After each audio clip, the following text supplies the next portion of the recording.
പ്രധാനമന്ത്രി നരേന്ദ്രമോദിയുടെ നയതന്ത്രത്തെ പുകഴ്ത്തി ശശി തരൂർ. ഒരേസമയം റഷ്യയ്ക്കും യുക്രൈനും സ്വീകാരനായ പ്രധാനമന്ത്രിയാണ് മോദിയെന്ന് ശശി തരൂർ. ദില്ലിയിൽ നടന്ന റൈസീന ഡയലോഗിലാണ് തരൂരിന്റെ പരാമർശം. ലോകസമാധാനം പുനഃസ്ഥാപിക്കുന്നതിൽ പങ്കുവഹിക്കാൻ കഴിയുന്ന രാജ്യമായി ഇന്ത്യ മാറിയെന്നും ശശി തരൂർ പറഞ്ഞു.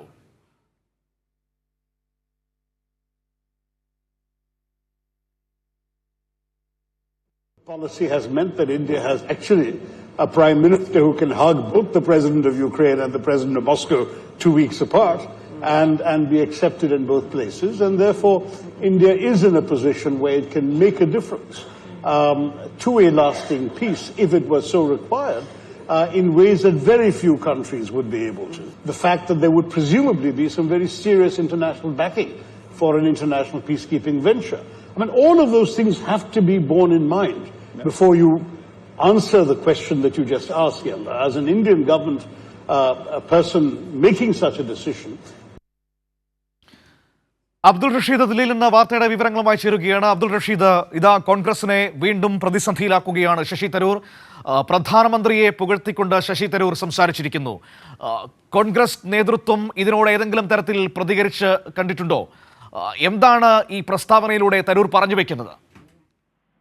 മനു, തീർച്ചയായും കോൺഗ്രസിനെ വീണ്ടും വെട്ടിലാക്കുന്ന തരത്തിലാണ് ഇപ്പോൾ ശശി തരൂരിന്റെ പ്രസ്താവന വന്നിരിക്കുന്നത്. അതായത് 2022 റഷ്യ യുദ്ധത്തിൽ തന്റെ നിലപാട് തെറ്റായിരുന്നു എന്ന സൂചനയാണ് ഇപ്പോൾ ശശി തരൂർ റൈസിംഗ് ഡയലോഗിൽ വെച്ച് പങ്കുവച്ചിരുന്നത്. എന്തായാലും കേന്ദ്ര ആഭ്യന്തര മന്ത്രാലയം സംഘടിപ്പിക്കുന്ന വിവിധ രാജ്യങ്ങളിലെ നയതന്ത്ര വിദഗ്ധർ പങ്കെടുക്കുന്ന ഒരു പ്രത്യേക പരിപാടിയാണ് റൈസിന ഡയലോഗ് എന്ന് പറയുന്നത്. ഇതിലാണ് ഇക്കാര്യം വ്യക്തമാക്കി നിൽക്കുന്നത്. അതായത് പ്രധാനമന്ത്രിയുടെ അമേരിക്കൻ സന്ദർശനത്തിന് ശേഷം ഇത്തരത്തിൽ വലിയ രീതിയിൽ പ്രധാനമന്ത്രിയെയും അതോടൊപ്പം BJP സർക്കാരിനെയും പുകഴ്ത്തിയിട്ടുള്ള ഒരു നിലപാടുണ്ടായിരുന്നു. ഇതിന് പിന്നാലെയാണ് ഇപ്പോൾ ഈ റഷ്യ യുക്രൈൻ യുദ്ധത്തിൽ പ്രധാനമന്ത്രിയുടെ നയത്തെ വീണ്ടും പുകഴ്ത്തിക്കൊണ്ട് ശശി തരൂർ രംഗത്തെത്തിയിരിക്കുന്ന ഇരു രാജ്യങ്ങളുമായിട്ടുള്ള നല്ല ബന്ധത്തിൽ ഏർപ്പെടാൻ പ്രധാനമന്ത്രിക്കായി.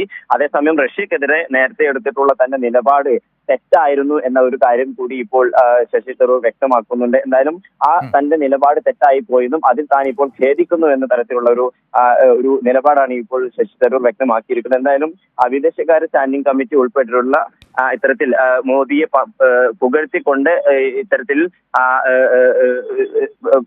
പ്രസ്താവനകൾ ഇറക്കരുത് എന്ന് നേരത്തെ കോൺഗ്രസ് അധ്യക്ഷൻ മല്ലികാർജ്ജുൻ ഖാർഗെ അടക്കമുള്ളവർ അന്ത്യശാസനം നൽകിയെങ്കിൽ പോലും അവയൊക്കെ തന്നെ കാറ്റിൽ പറത്തിക്കൊണ്ടുള്ള ഒരു നിലപാടാണ് ഇപ്പോൾ വീണ്ടും വ്യക്തമാക്കിയിരിക്കുന്നത്. എന്തായാലും ഇതൊക്കെ തന്നെയും കോൺഗ്രസിനെ വലിയ രീതിയിൽ വെട്ടിലാക്കുന്ന ഒരു സാഹചര്യത്തിലാണ് നിലവിലുള്ളത്.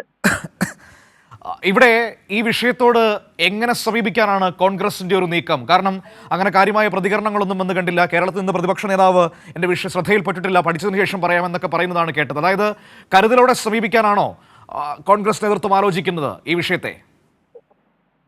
തീർച്ചയായിട്ടും അങ്ങനെ തന്നെയാണ്. നമ്മളിപ്പോൾ അല്പസമയം മുമ്പ് KC വേണുഗോപാലും അതോടൊപ്പം കെ രാധാകൃഷ്ണൻ അടക്കമുള്ള MP-മാരുടെ പ്രതികരണം തേടിയിരുന്നു. അതേസമയം ഈ വിഷയത്തിൽ ഇപ്പോൾ പ്രതികരിക്കാത്ത ഒരു നിലപാടാണ് ഇപ്പോൾ കോൺഗ്രസിന്റെ കേരളത്തിൽ നിന്നുള്ള കോൺഗ്രസ് നേതാക്കന്മാരുടെ ഭാഗത്തു നിന്നുണ്ടായിരിക്കും. നേരത്തെ VD സതീശനും തിരുവനന്തപുരത്തെ പ്രതികരിക്കാത്ത ഒരു സാഹചര്യം ഉണ്ടായി. എന്തായാലും ഇതിനെക്കുറിച്ച് കൃത്യമായി പഠനം നടത്തിയതിനു ശേഷം മാത്രമേ പ്രതികരിക്കൂ എന്നുള്ള കാര്യമാണ് ഇപ്പോൾ കോൺഗ്രസിൽ നിന്നുള്ള MP-മാരൊക്കെ തന്നെയും സൂചിപ്പിക്കുന്നത്. അവിടെ ഒരു പ്രശ്നമുണ്ട് അബ്ദുൾ റഷീദ്, അവിടെ ഒരു പ്രശ്നം എന്ന് പറയുന്നത് നോക്കൂ, ഇവിടെ സംസ്ഥാനത്തിന്റെ വികസന നേട്ടങ്ങളെ, സർക്കാരിന്റെ മികവുകളെ അംഗീകരിച്ച് ശശി തരൂർ രംഗത്ത് വന്നപ്പോൾ ആദ്യ മിനിറ്റുകളിൽ തന്നെ വലിയ വിമർശനങ്ങൾ കൊണ്ടുവന്നവരാണ് ഇവിടുത്തെ കോൺഗ്രസ് നേതാക്കൾ, പ്രതിപക്ഷ നേതാവ് അടക്കമുള്ളവർ. പക്ഷേ ഇവിടെ BJPയെ അനുകൂലിച്ച് പറയുമ്പോൾ അതിനെതിരെ അവർ ഒന്നും പറയുന്നില്ല എന്ന് പറയുന്നതിൽ ഒരു ശരിയില്ലായ്മ കാണേണ്ടതല്ലേ? തീർച്ചയായും മനു, അങ്ങനെ തന്നെയാണ്. അതായത് നേരത്തെയും ഈ സംസ്ഥാനത്തെ പുകഴ്ത്തിക്കൊണ്ടുള്ള ശശി തരൂരിന്റെ പ്രസ്താവനയിൽ വലിയ രീതിയിലുള്ള ഒരു വിമർശനം ശശി തരൂർ നേരിട്ടിരുന്നു. ഇതിന് പിന്നാലെ മോദി സർക്കാരോ അല്ലെങ്കിൽ BJPയോ ഇത്തരത്തിൽ പുകഴ്ത്തുന്ന നിലപാടുകൾ സ്വീകരിക്കരുത് എന്ന അന്ത്യശാസനം നേരത്തെ കോൺഗ്രസിന്റെ ഭാഗത്തുനിന്നുണ്ടായിരുന്നു. പ്രത്യേകിച്ചും AICCയിൽ വെച്ച് ദില്ലിയിൽ ചേർന്ന യോഗത്തിന് ഒരു അന്ത്യശാസനം നൽകിയിരുന്നു എന്നുള്ളത് വ്യക്തമാണ്. ഇതിന് പിന്നാലെയാണ് ഇത്തരത്തിലൊരു നിലപാടുമായി വീണ്ടും ശശി തരൂർ രംഗത്തെത്തിയിരിക്കുന്നത്. ഇത് കോൺഗ്രസിൽ വലിയ ആഘാതം സൃഷ്ടിക്കുന്ന ഒരു സാഹചര്യം തന്നെയാണുള്ളത്. അതുകൊണ്ട് തന്നെ വിവിധ കോൺഗ്രസ് നേതാക്കളും ഇതിനോട് പ്രതികരിക്കാത്ത ഒരു സാഹചര്യവും നിലവിലുണ്ട്. അതേസമയം BJP കേന്ദ്രങ്ങളിലൊക്കെ തന്നെയും ഇത് വലിയൊരു ഉത്സവമാക്കി എടുക്കുന്ന അല്ലെങ്കിൽ വലിയ പ്രചാരണമാക്കി എടുക്കുന്ന ഒരു സ്ഥിതിവിശേഷമുണ്ടായി.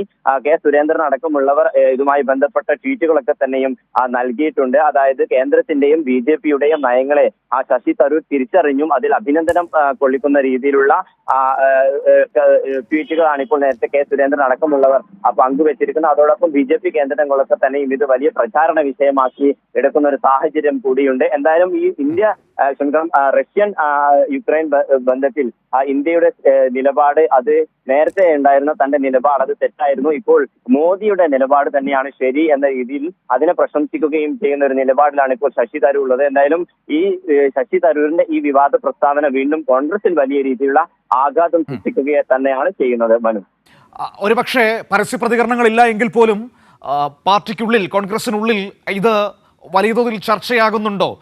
ഒരുപക്ഷെ പുതിയ പരാതികളൊക്കെ ആയിട്ട് ഹൈക്കമാൻഡിന്റെ മുൻപിലേക്ക് ഈ വിഷയം എത്താനുള്ള സാധ്യതകളല്ലേ ഇപ്പോൾ കാണുന്നത്? തീർച്ചയായും അങ്ങനെ തന്നെയാണ്. ഒരു പക്ഷേ നിയമസഭ പാർലമെന്റ് നടക്കുന്നത് തന്നെ AICC ജനറൽ സെക്രട്ടറിമാരും അതോടൊപ്പം മറ്റു കോൺഗ്രസിൽ നിന്നുള്ള MP-മാരൊക്കെ തന്നെയും ദില്ലിയിൽ തന്നെയുണ്ട്. ഒരു പക്ഷേ ഇതുമായി ബന്ധപ്പെട്ട തീരുമാനങ്ങളൊക്കെ തന്നെയും അല്ലെങ്കിൽ അതുമായി ബന്ധപ്പെട്ട പരാതികളോ എന്തൊക്കെ തന്നെയും AICC-യുമായി ബന്ധപ്പെട്ട ഇനി വരും മണിക്കൂറുകൾ ഉണ്ടാകുമെന്ന് തന്നെയാണ് നമ്മൾ പ്രതീക്ഷിക്കുന്നത്. പക്ഷേ ഈ ഒരു നിമിഷത്തിൽ ഏതെങ്കിലും തരത്തിലുള്ള ഒരു പരസ്യ പ്രചാരണത്തിനോ അല്ലെങ്കിൽ അതുമായി ബന്ധപ്പെട്ട ഏതെങ്കിലും ഒരു പ്രതികരണങ്ങൾ നൽകാൻ ഇതുവരെയും കോൺഗ്രസിന്റെ ഭാഗത്തു നിന്നുള്ള MP-മാരോ അല്ലെങ്കിൽ കോൺഗ്രസിന്റെ നേതാക്കൾ ആരും തന്നെ ഇതുവരെയും തയ്യാറായിട്ടില്ല. എന്തായാലും ഏതെങ്കിലും തരത്തിൽ ശശി തരൂരിനെതിരെ ഒരു നടപടി സ്വീകരിക്കുമോ അല്ലെങ്കിൽ AICC വീണ്ടും യോഗം വിളിച്ചു വരുത്തുകയോ തരത്തിലുള്ള ഏത് രീതിയിലായിരിക്കും ശശി തരൂരിനെ അടുത്ത നടപടി എന്നുള്ളതൊക്കെ തന്നെയും വരും മണിക്കൂറുകളിൽ വ്യക്തമാവുന്നതാണ്. നിലവിൽ ഈ ഒരു വിഷയത്തിൽ ശശി തരൂരിന്റെ ഈ ഒരു വിഷയത്തിൽ കോൺഗ്രസിനകത്ത് വീണ്ടും ഒരു ആഭ്യന്തര കലാപം പൊട്ടിപ്പുറപ്പെടുന്ന ഒരു സാഹചര്യം തന്നെയാണ് നിലനിൽക്കുന്നത്. ശരി, അബ്ദുൾ റഷീദ് ദില്ലിയിൽ നിന്ന് വിവരങ്ങൾ നൽകിയത്. ശശി തരൂർ ഒരേ സമയം പ്രധാനമന്ത്രിയെ പുകഴ്ത്തി രംഗത്ത് വന്നിരിക്കുന്നത് വലിയ പ്രതിസന്ധി സൃഷ്ടിച്ചിരിക്കുകയാണ് കോൺഗ്രസിന് മുൻപിൽ. അതായത് ശശി തരൂർ പറയുന്നത് ഒരേ സമയം റഷ്യയ്ക്കും യുക്രൈനും സ്വീകാരനായ പ്രധാനമന്ത്രിയാണ് മോദി, ആ നയതന്ത്രം മികച്ചതാണ്, അതിനെ അംഗീകരിക്കുന്നു എന്ന് പറഞ്ഞു വെക്കുകയാണ് ശശി തരൂർ. ഏതായാലും കോൺഗ്രസ് നേതൃത്വം വളരെ കരുതലോടെയാണ് ആ വിഷയത്തിൽ പ്രതികരിക്കുന്നത്. പക്ഷേ അപ്പോഴുള്ള ഒരു പ്രശ്നം എന്ന് പറയുന്നത് സംസ്ഥാനത്തിന്റെ നേട്ടങ്ങളെ അംഗീകരിച്ച തരൂരിനെതിരെ രൂക്ഷമായ വിമർശനം ഉന്നയിച്ച കോൺഗ്രസ് BJPയെ അനുകൂലിച്ച് പറയുമ്പോൾ എന്തുകൊണ്ട് അതേ രീതിയിൽ പ്രതികരിക്കുന്നില്ല എന്ന വളരെ പ്രധാനപ്പെട്ട ചോദ്യം നമ്മുടെ മുൻപിലുണ്ട്. കോൺഗ്രസ് നേതൃത്വം ഒരുപക്ഷെ അതിന് മറുപടി പറയേണ്ടി വരും. ഏതായാലും നമുക്ക് വരും ദിവസങ്ങളിൽ ഇതിൻ്റെയൊക്കെ ഒരു തുടർച്ച കാണാമെന്ന് പ്രതീക്ഷിക്കാം.